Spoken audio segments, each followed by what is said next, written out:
Back in August, we looked at what AI already means for design build practitioners, how it's being used on job sites to coordinate teams, predict risks, and make day-to-day work more efficient. That conversation with Brian Skripac and Paul Hedgepath showed how AI is already changing the game for design builders across roles. I would compare this to BIM 20 years ago. Everyone was a little hesitant, right? But once we got a couple jobs under our belt and then the people were starting to see that benefit, then you started to get the need to have it on projects. It's in a level of excitement and apprehension, the fear of the unknown. And as soon as you show value in that, everybody's kind of head turns pretty quickly and they say, well, wait a minute, how did you get that information so quickly? When you're doing instructions of the agent, you're almost giving it a job description like you would a person in the HR department. So we're telling the scheduling agent, hey, you're a scheduling expert. You're going to look for these types of things. It really is acting more like an employee than it is a piece of software. This time we're flipping the lens and talking about data and the owner's side of the story,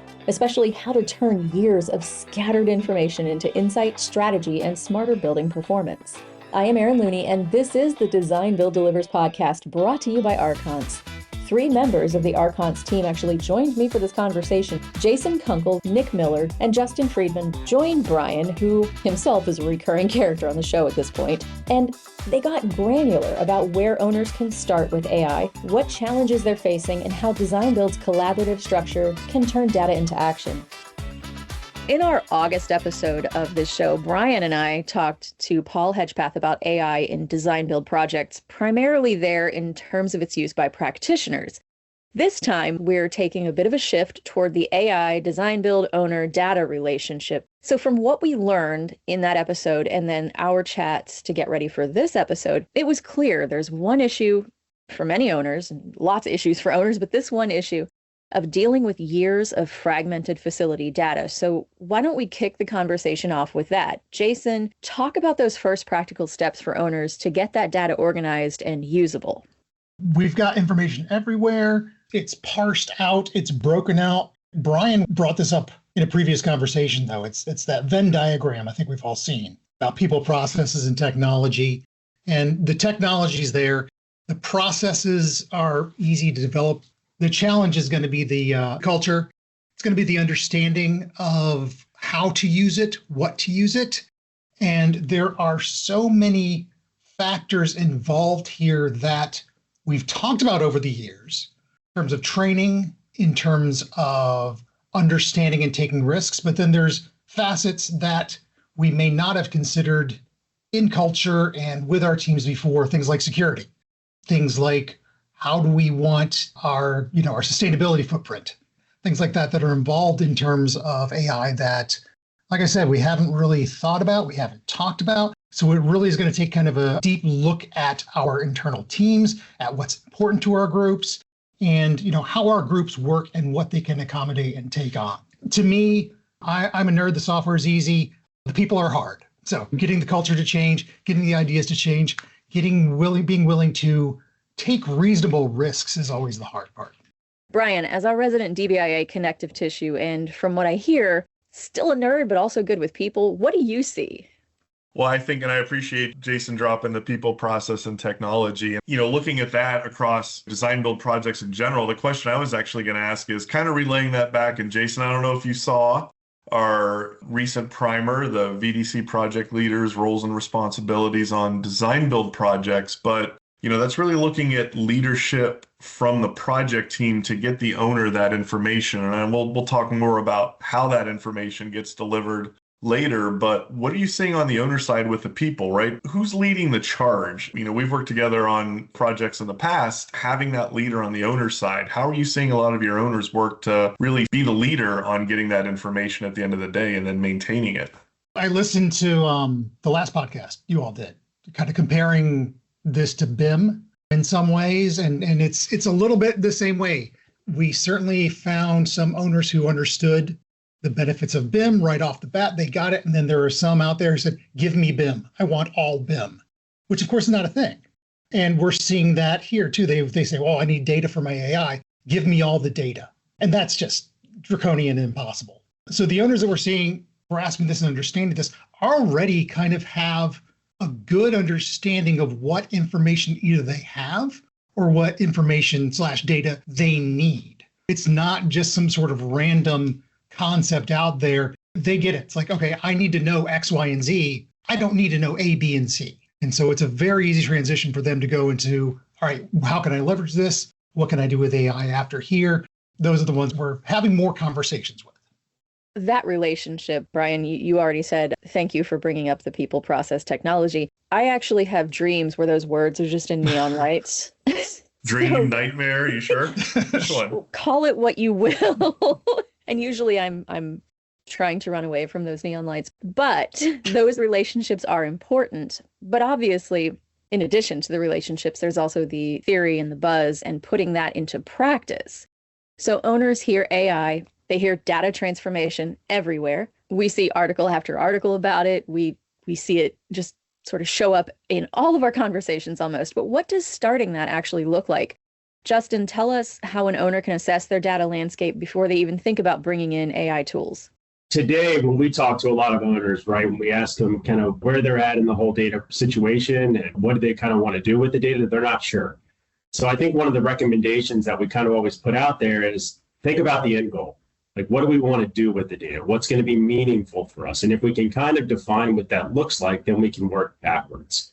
We can then start to look at, okay, what data is actually available to us at this very moment? What systems are we using? What data is it tracking? Is the data reliable? And then I think once we kind of understand that, then we look at the gaps. What data is missing with what we currently have to get to the end goal? And if we know what our gaps are, then we can figure out how we actually fill those gaps. It's really about not looking at where we are today, but where do we want to go? And if we can really define that, the other pieces kind of fall into place. And then if you really start to break that down and you meet with all the individual stakeholders that have skin in this game about taking the data, transforming it into something meaningful, we understand how they want to use it in their day-to-day. How is this data going to help them, not only from the very high levels in the C-suite, but also the boots on the ground? What's going to help them do their job more efficiently, as well as the building run more efficiently and be safer for the occupant? What do we want it to do for us? And if we have that definition and it's clean, reliable data, then we can work on the AI side of that and be, okay, we want AI to help us take our data and do this, automate it in a way and send out meaningful metrics that we can use moving forward and reduce that overall decision-making process, again, as well as reducing the overall operational downtime. I want to double down on something Justin said there about the stakeholders. It's got to be all the stakeholders as well. You can't do this in pockets. Usually we find that this charge is led by one team. This is a great opportunity to talk to all the teams, which requires leadership and it requires some tough conversations sometimes. But this is a great chance to bring all the teams together and kind of have these possibly new conversations. And Jason, just to kind of continue down that road, and I think this kind of goes back to the first question, right, is when we meet with those different stakeholders, whether they be design, build, or operate stakeholders, everybody has different data points that they're looking for. And a lot of times when we talk to owners, it's like, hey, what data would you like? And they're like, we want it all. That's one of the biggest things we try to stay away from, because the more data you have, the more data you actually have to maintain. And who's maintaining that data? Who's keeping it clean? And as we all know, you can have the greatest software in the world, but if the data is not accurate or reliable, then the metrics aren't going to be reliable. And it basically becomes a meaningless exercise. To Jason's point, it's not only understanding the data that all the different stakeholders want, but the data that's actually needed. So we're actually going to dig into that a little bit more about the who, what, and where, Justin. So nice little foreshadowing. Brian, before we go on to the next question, your perspective is a little bit different because you talk to different owners from all over the place in your travels. So what are you seeing owners taking advantage of in terms of data and AI?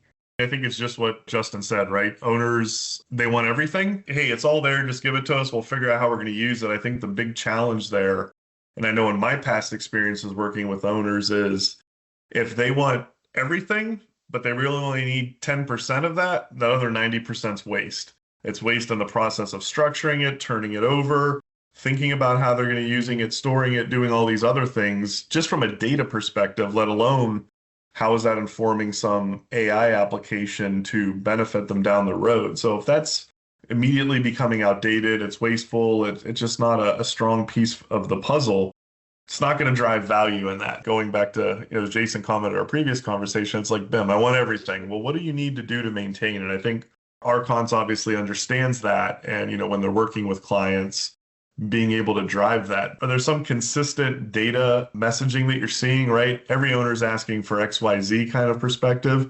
And where are they using it? Maybe a little bit more specifically in AI applications today, where are the big benefits that they're seeing? Right now, where AI is in terms of the operational aspect of a building is really around building systems, right? Turning off, utilities where floors might be less occupied. I think those are the types of areas where we see AI today. In terms of actual building maintenance, we still know we need the boots on the ground for that. Somebody's got to repair equipment, right? But maybe it's being more proactive and where we're seeing certain activities in certain areas of the building that we can avoid those kind of major pitfalls of major capital expenditures on assets that break. So we kind of get that heads up or insight, if you will, by AI, turning off certain things within the building based off the activity in the building. So I think that's where we're seeing a lot of the savings at this point. But that's, again, I think there's a lot further we can go with that. To expand upon that, I think we're seeing a lot of drive in the kind of quote unquote invisible AI, right? Things that live in the ecosystem they're already working in. They work in the background to parse data, make decisions, help solve problems. We're not seeing a huge push towards driving massive AI tools into place to solve huge business challenges. It's really more specifically like, can you work in the background and help resolve the little things that come up on a day-to-day basis that are minor attributes to the overall contribution of what's happening inside of the building lifecycle, but completely solving, everyday issues that people run into and can take advantage of these tools and technology. One thing that would be great to see, right, is if you had some kind of AI engine running that was like, hey, I want to reduce this building's utilities cost by 10% over the next 5 years. If you could somehow get AI to kind of tell you the direction you could head in to make that happen, right, that would be great. But I just don't think we're there yet. So Nick, we're going to stay with you for a little bit because you were quietly waiting for your moment while we went through the setup there. From the number of times we've said AI and data in this episode alone, it is obvious that's a non-negotiable part of the conversation, this relationship. But owners, as you've already kind of hinted to, they worry about who controls the data, how proprietary information, sensitive material are managed. How do you ensure sensitive project or facilities data remains protected? And talk a little bit about ownership. As we've talked about here, owners are now receiving more data than they ever have throughout the project lifecycle, and they have this legacy history of information that they're working through as well. Because of this, we're really encouraging that owners become better data landlords. They need to set strict rules for their project participants, their internal team members, the software vendors that they work with. And they really need to shift from, kind of passive data handovers to more active data governance, where you have policies that are driven through technology and contracts to actually help implement, manage, and take care of all of this data that you're receiving more holistically for your organization. When it comes to the protection and kind of keeping secure data separate or segregated, right, it's something that we help consult with clients all the time. We recommend kind of an anonymize or tokenize approach where we're taking sensitive data that's got PII or equipment information or serial numbers. We're making that more generic in the purpose of our broader search capabilities or our larger data sets. We can segregate that data into a separate layer and then tokenize it on its way out so that we've got a better understanding of the insights that might live inside that data without the secure information that we're trying to keep from the broader public understanding. The other option is to bring the AI into the controlled environment and have it gain its insights and then leave without ever bringing the secure data outside of the cloud-hosted environment where that secure data lives.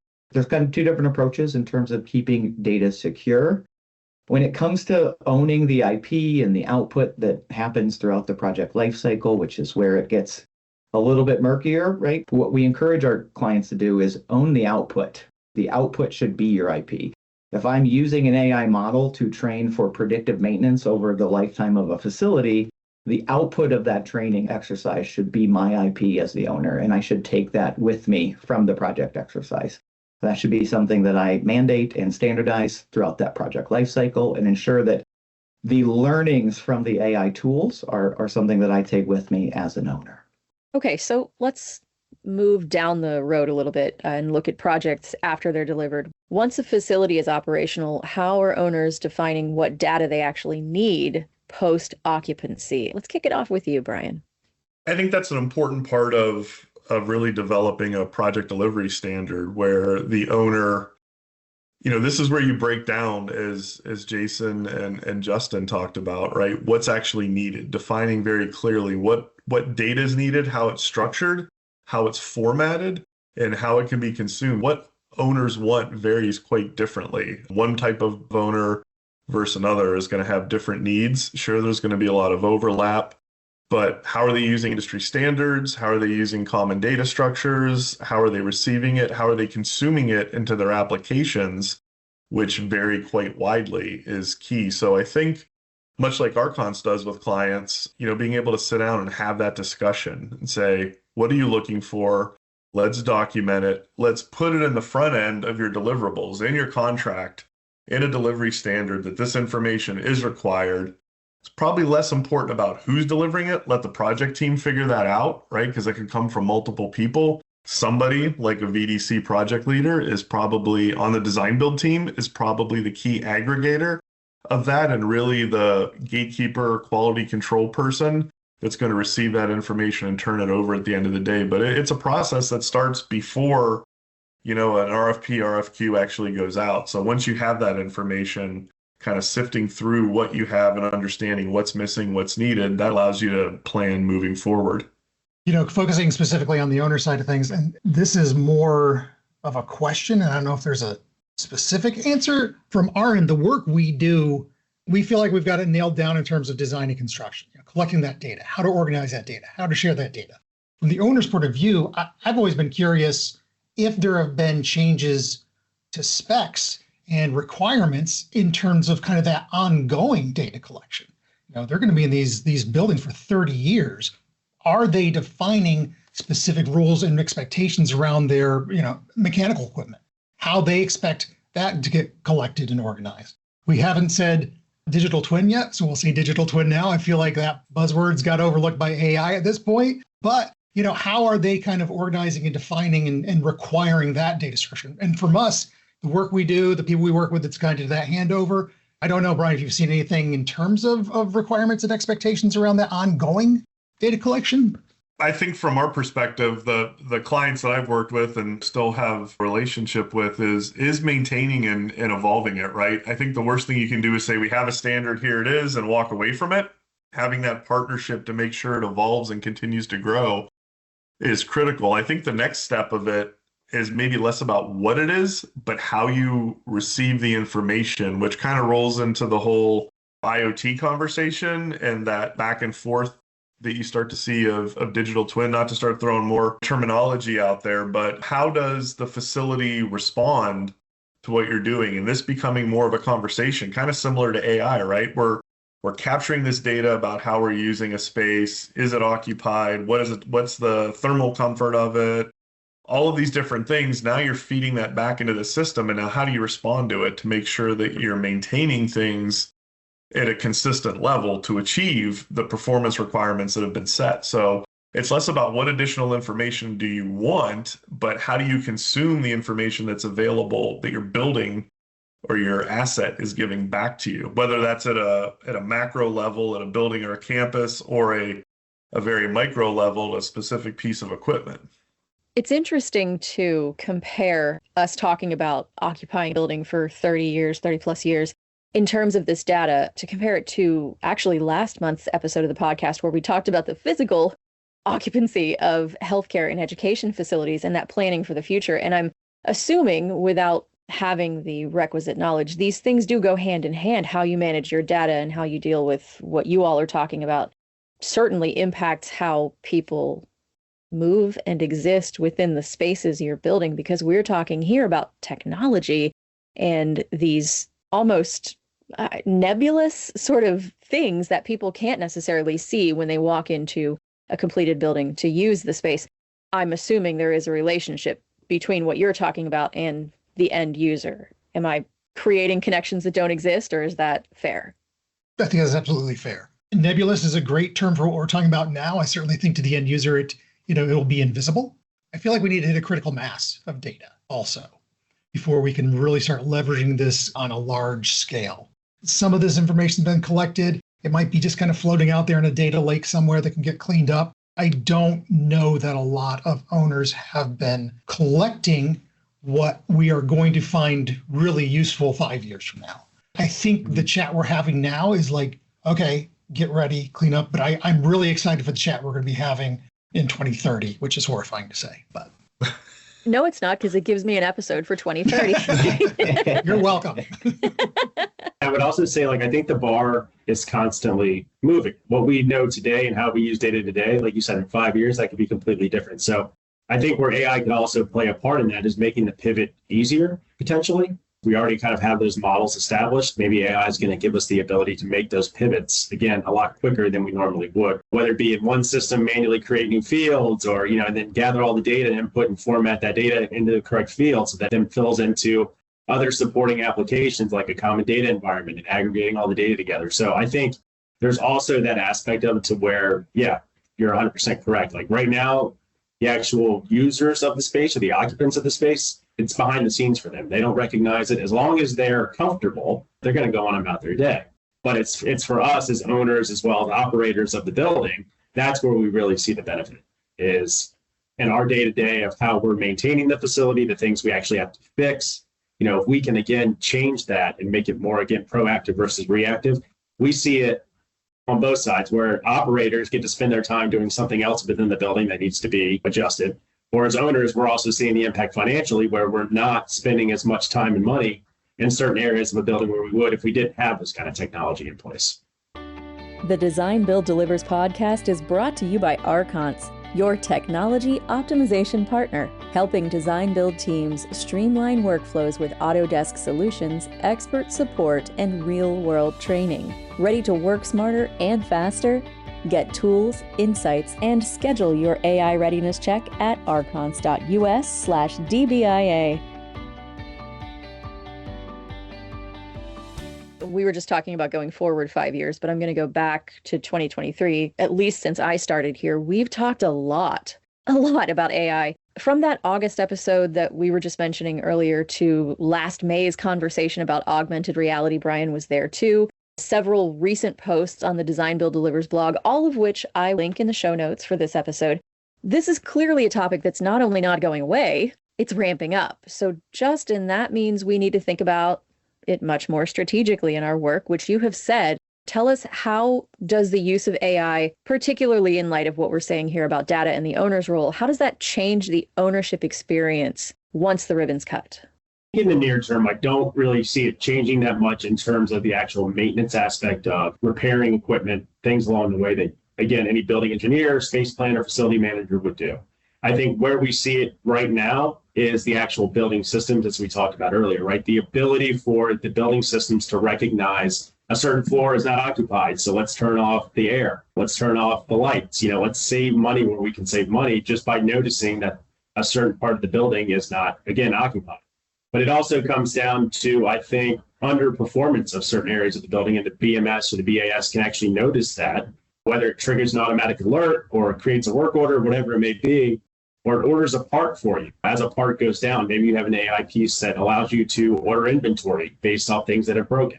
But at the end of the day, somebody, again, still has to be in the building to replace that equipment or turn off that alarm. So I think near term, yes, I think there's autonomy around being able to control the building and its systems. There's not a way for us to streamline, I guess, would be the best way to say it, fixing the building.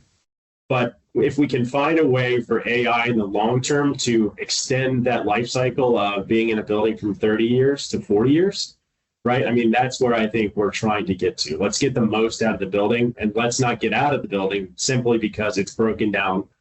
We can't fix it at this point. It's going to be too cost inefficient to actually do that. We need to find a new space to go. So let's try to extend that building life cycle with the use of AI, being proactive, and then finding a way to actually then reduce our overall operational costs. My Alexa already does try to order light bulbs for me without really asking. So I'm assuming it can be done if they can do it in my tiny apartment. Eventually we're going to get there. To add to what Justin just said too, it's, you have that proactive maintenance, right? You're trying to extend the performance of the facility in a positive way. But I think kind of there's almost another step for that for owners. Okay, this is how we utilize this facility. When we go to build the next one, how do we take those lessons learned for how we use space, how we manage this, how we ran things? Certainly for higher ed, healthcare, these other owners with these large real estate portfolios who are, somewhat of a serial builder, right? They're expanding their portfolio, they're adding, they're renovating. That also informs future projects, not just the maintenance of the one. So while they start there, it's also about how do they reuse and repurpose that information on the next design build project that they're doing. Yeah, Brian, that's actually a great point. I mean, when you call out like higher ed and healthcare facilities, and we talked about the bar constantly moving for those kinds of industries. I mean, they always have to change the metrics of what they're reporting on for their individual campuses to, state and federal agencies to get funding and all those fun things that kind of happen outside of what we think about in our day to day. It's critical for those kind of lessons learned. I'm glad you brought that up. We need to, of course, think about the industry and the people on the ground alongside these inevitable technological evolutions. And Justin mentioned the people in the building who have to actually be there to install and repair the physical building, and stopping Alexa from ordering 4011 batteries just because she sees one is ready to be changed. So Nick, let's talk to you, hear from you first on the ARKANCE perspective on this. And then Brian, I want to hear from you about where DBIA enters the chat. How should design build teams and owners work together to set those expectations around the data? This is more than ever a conversation that has to be started very early in the process, and it has to be very deliberate. We're finding that the data exchange is as important as the building handoff. The reliance on good data, as we've talked about over and over again, is higher than it's ever been. So the owner, in our opinion, needs to really generate a data requirement specification, something that defines the handoff that they're expecting. It should go into the data standards, what asset data is required, ensuring that we can drive these facilities management processes downstream and all these other space planning tools and other pieces to our puzzle that go into the lifecycle management of the building has to be outlined right up front. You also need to get into the level of information needed, right? Jason talked about BIM earlier, and level of detail comes up all the time. For broader data needs, level of information is also very important. What assets are connected to this? What information do we need to connect at the asset level? What data needs to be collected when I install this machine to ensure that my facilities management team has what they need? All of those things need to be defined upfront so that the team understands what the expectation is, and they can ensure the subcontractors in the field are gathering that information at the right time so that they're not retroactively trying to go back and figure out what happened in that space. Additionally, we're seeing more owners start to tie data quality to payment milestones. So not only is it enough to have the building built, but actually understanding that the data you receive drives the processes that you need post handoff are super important. So aligning those payment milestones to data quality is something that we're seeing more owners start to do to really ensure that that building is operational, but then also functional within the broader ecosystem that they're trying to stand up as well. We've talked a lot so far about what can work, what does work. What about what doesn't? What are some of the common barriers you see to meaningful AI adoption among owners? One of the biggest things right out of the gate is the knowledge gap. AI isn't, it's not brand new by any means, but I think we don't really fully understand AI, how it can be manipulated to do certain things within our industry. And until we kind of bridge that gap, I think all of us are kind of looking at it from a what if perspective and not so much a, oh, let me go do this. Because everybody's really unsure specifically about what AI can do for them individually. I also think, like we've talked about, siloed and unreliable data, right? Everybody has their own data that they're managing, and whether or not it actually is correct or if it actually is going to be useful for another stakeholder. We certainly see that barrier all the time. And I think to Jason's point, the handover process, what we want gathered during design and build always isn't what we get at handover.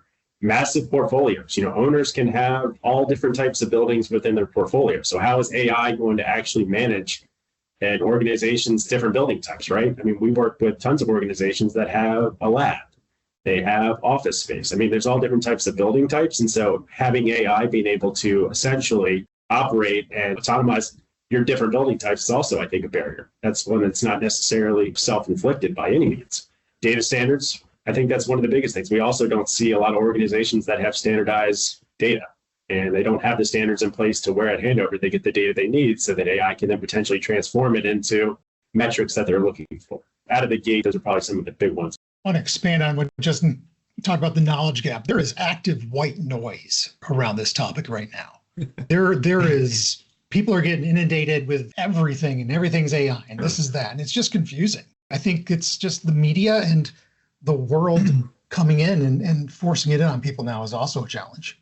It's also what you see and understand is AI and media, right? People with images and fake images and videos, that drives fear and anxiety. Certainly there is some of that, but I also think the AI conversation just gets lumped in and generalized as that. The opportunity for us to have this conversation and talk to industry leaders from ARKANCE is the opportunity to say, hey, these are the practical applications in the building industry, construction industry. This is how we're using it. This is where the benefits are. And it's not just ChatGPT and helping people get beyond, what Nick was talking about, the security side and the risk management of, if somebody gets my data outside, how are we going to manage that? I need to wall this off. And there's certainly an opportunity for an owner to have a confined space for their data to live that's secure and for them to interrogate it and investigate it. And that's an opportunity. It's not a free-for-all out there, right? Your information doesn't have to go everywhere. It can be secure. And there's partners that we have out there that can help, like ARKANCE, that can help bridge the gap on that, which I think is really important. I think you're right, Jason. And Justin just listed all of those great opportunities. And I think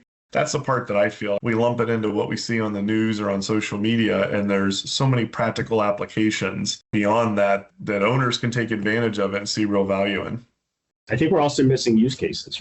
Until we really know what like building engineers, facility managers, those kinds of folks that would probably benefit the most out of this kind of AI transformation around data for owners, it's kind of hard for us to really build something, right? And understand how they want to use it.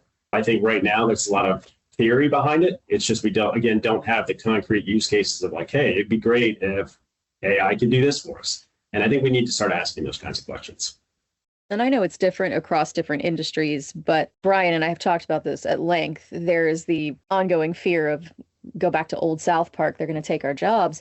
And the reality is, it was Brian who said it. You'll have to tell me where you found it first, but we've really relied on it. It's not the actual technology that's going to take the jobs and take these roles away. It's actually the person who knows how to use it effectively. And it's not going to be a substitute for everything we've been doing. It's going to be a tool. It is a tool. I'm seeing that. I'm learning it looks a little different. It's wrapped up in different paper, but that seems to be the standard across, regardless of what you do for a living. And I didn't say that. I'll be the first to jump in and say I heard it somewhere else. I don't know who said it. They probably heard it from somebody else because now it seems like a really profound statement. But they heard it from ChatGPT. That's who said it. Yeah, somewhere. Yeah. But I think it's important because what we miss with all of the, as Jason said, white noise and anxiety about it is the opportunity for efficiency. Just over the last 2 months, going to Autodesk University, Procore Groundbreak, everything was about AI, right? But showing practical things of how do I find information about a project? How do I get this? How do I connect this? What can it automate about my processes and do some of the mundane tasks in the background? That's the big value that we have to our advantage right now. We don't want to be going through, searching through documents, looking for text or, spec books are 2 inches thick. How are you going to sift through that and find what you're looking? Well, if it's a PDF, you type in and AI finds it. Here's every single reference all the way down. And here's your risk opportunity with this. If you're looking through a contract for certain things, there's all of these applications to just manage the massive amounts of information and get you the answers you need that you can take advantage of. Even before we get to these amazing preventative maintenance opportunities that we're talking about for owners, it's just there sifting through the information and giving you feedback and ideas and next steps without having to do it on your own, saving you time. That reminds me of an example that actually just happened the other day. I was in a meeting that I recorded, and it was with our CEO, Lisa, and our Vice President of Communications, Danielle. And I looked through the transcript looking for what we had decided about a very specific thing we talked about. And every time I read it, I went, I have absolutely no idea where we landed. Is it me? So I threw that into ChatGPT and I said, here's my question, help. And Charlie, which is what we call ours, returned, yeah, I don't know. It was like, oh, good. It just reaffirmed that I wasn't missing something. But the time it took for both AI and Charlie and I to find that we had no answer, I thought, man, I'll never get that time back. So we did figure it out eventually. We talked here quite a bit about noise, and we know now what it looks like. So Nick, what does it look like to cut through this cacophony, especially for an owner who just wants practical results? I strongly encourage people to ignore the messaging that AI is going to solve all their problems. Today, we're very much finding that narrow, focused AI is the easiest and fastest thing to implement. It solves everyday challenges. I very much like to use the analogy that we are in the AOL days of AI right now. It's fun, it's cool. I'm sure it's probably more than chat rooms and downloading illegal music, right? There's probably, to Jason's point earlier, 5 years from now, we're going to be talking about way cooler stuff in the industry that we do with this technology. We're very much in that kind of early phase discovery of it. Do you think that kind of hype actually slows teams down? Like they're waiting for some perfect all-in-one solution instead of just getting started? What we try to encourage clients to do is take a problem first, not tool first approach. We find lots of clients who go, oh, this tool is really cool, and then try to back into something that is a problem that they can find that solves, instead of the opposite, right? Find things that you don't like. What are the 3 most expensive problems you have? Let's go look for tools that specifically address those issues. It makes more sense to work that way. If you need to build something custom, it's more viable because you've defined what you're trying to accomplish. It goes back to all the information and the data we're gathering. What of this do we actually need? What don't we need? Let's define that right up front. Like I mentioned earlier in the episode here, prioritize the invisible AI. Find tools that you're using today that are adding those features and figure out how they can impact the workflows you have. That's going to be significantly faster and more impactful than trying to collect all of your data into a data lake and then figure out what you're trying to do with it and what AI agents you should be applying or subscribing to make that useful for you. And then to Brian's point earlier, we find like starting with a quick win, document-centric AI is the simplest and easiest things our clients can do.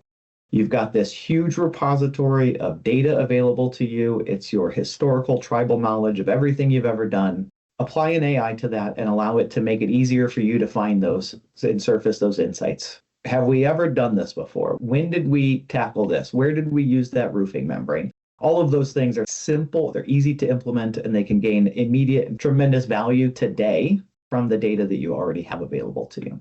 You just touched on something there that's another one of those things you hear a million different places, and it's just because you can doesn't mean you should. How many times I've worked with somebody who's like, there's this great new program, and I go, and how? There is no and how. It doesn't really add anything. So going forward then, thinking about planning, how can owners set realistic expectations, and avoid these common pitfalls of things like, look at this shiny toy, let's figure out how to use it, and venturing into the sci-fi realm. How can owners set realistic expectations when you integrate AI into planning? To be clear, I love sci-fi ambitions. I love the shiny things. But so do I. Yeah. I think I would encourage folks to do about the least sci-fi thing of all. Go talk to your peers. There's conferences out there. I know NFMT's one. I'm sure there's plenty of others out there. Build that kind of network and understand what your peers are up to and what your peers are doing and what's worked for them and what hasn't worked for them. Often there's a tribal knowledge in groups. I've found that on the owner side, on the facility side, there doesn't seem to be that fear of holding things close to their vest. They're certainly far more willing to share as long as they have the opportunity to share. And I think just kind of getting in front of people and chatting about it is a great way to kind of start learning what's working, what's not, and what to avoid. I agree. Even your design build teams, your builders, your architects, your engineers, you probably have those trusted advisors there as well that you go back and work with. They're going to have experiences on what they're seeing, what they're delivering to other owners, and what opportunities are. I think that's a good thing to have that back and forth. Maybe it was Justin that said before, how do you balance that? We want all this information, right? Having that partnership to be able to challenge one another and have a dialogue. Sure, we can give you all the stuff that we have, but what do you really need? What are you experiencing? Okay, I can answer that. I can give you this information. We have this readily available, or we have this and it needs structured this way for you to use it. Those are the teams that are going to be delivering that information. So in addition to talking to your peers, which is totally critical, have those same conversations with the people who are bringing that current unstructured, maybe analog, or barely digital information to you, and talk about how do you evolve that as a process that's beneficial moving forward, and have a why for an owner. Like Nick was saying, right? What problem are you trying to solve? Hey, I have this. Maybe it's not how are you using AI, I'm having this trouble of getting this information that I need. How are you delivering this to other clients? Is there a better way that we could be doing this than we're doing now? Have those partnerships, have those conversations. If the robots ever do take over, it's going to be because someone did something with some new shiny technology without thinking it through, and the robot saw an opportunity. So let's plan, let's strategize. And let's wrap this up with some opportunities. Let's talk about now the biggest opportunities for owners to take advantage of data and AI in the future. And then, Brian, I'd like you to tie it back to how Design Build's collaborative process sets them up to get there faster. The immediate impact is taking advantage of it by focusing on micro improvements and define some very clear metrics. Again, this notion that we can use AI to solve all of our problems is exciting, but it's very sci-fi in nature. Focus on very specific things. Can we identify the top cause of delays in our schedule based on open RFIs? Very clear metrics with a defined purpose. Focus there and then work backwards to understand what kind of a tool you need to implement or build to put that into place. There's a million areas of potential cost savings within a project lifecycle. I think starting small and kind of understanding the problem you're trying to solve and which tool applies best is absolutely the easiest way to get going. I 100% agree with Nick on the start small. There are absolute wins and things people can do now. If I'm putting on my sci-fi hat a little bit, I do like looking down the road. Once we get the cycle, once we get the data cleaned up, once we have the information there, looping and plugging it back in to the decisions at the beginning of design again. I love coming full circle with this. I love the idea of this. And just asking questions that we weren't even expecting. Why did I only get 3 years out of this when I was supposed to have 5? Oh, it turns out because it was installed on a Tuesday and it was raining on that Tuesday. There's going to be these relationships that we weren't even expecting or thinking about that we're going to be able to improve how we do things down the road. And that's what I'm excited about. Tying this back to design build, that contractual relationship, having that streamlined focus to deliver information, it's very similar in the way traditional project information goes through the project team to the owner. It's no different there, but also these ideas of building collaboration and trust. I think that starts to mitigate some of the challenges or maybe fears about how do we get the data, what data's coming in, is it reliable, has it been quality controlled? And having the owner working with somebody on that design build entity, like the VDC project leader, can start to be the one to streamline the organization, being the recipient of that information, being the one to quality control it and delivering it to the owner. And it's really serving that as an interface in this evolving conversation of this digital information that gets translated from the project team to the owner is where we're going to continue to see success. And having that one-to-one relationship from those two sides of the contract, I think is a big value for design build teams. Across the many conversations DBIA has been having about AI lately, from this episode to the August episode, in Design Build Delivers blog posts from DBIA and from a number of guest contributors, it should be pretty clear by now AI is not going to wait for us to get comfortable. It's already shaping how design build teams plan, deliver, and maintain the built environment. What we're seeing is the same through line that defines design build itself: collaboration, trust, and shared problem solving. Now, AI doesn't replace that foundation, it builds on it. The success stories we're hearing show technology works best when people and process come first. If you'd like to explore more, you'll find links in the show notes to DBIA's new free VDC Project Leader's Role and Responsibilities on Design Build Projects primer that Brian mentioned. Design Build delivers blog posts on AI, including companion pieces written by guest contributors from across the technology and AEC landscape, and a couple other Design Build delivers podcast episodes on the topic, each offering slightly different but still practical insights on how AI is impacting data, technology, and leadership in design build. Many thanks to Brian Skripac again, Jason Kunkel, Nick Miller, and Justin Friedman for joining me, and to ARKANCE for powering this and every episode of the Design Build Delivers podcast. Learn more at arkance.us/DBIA.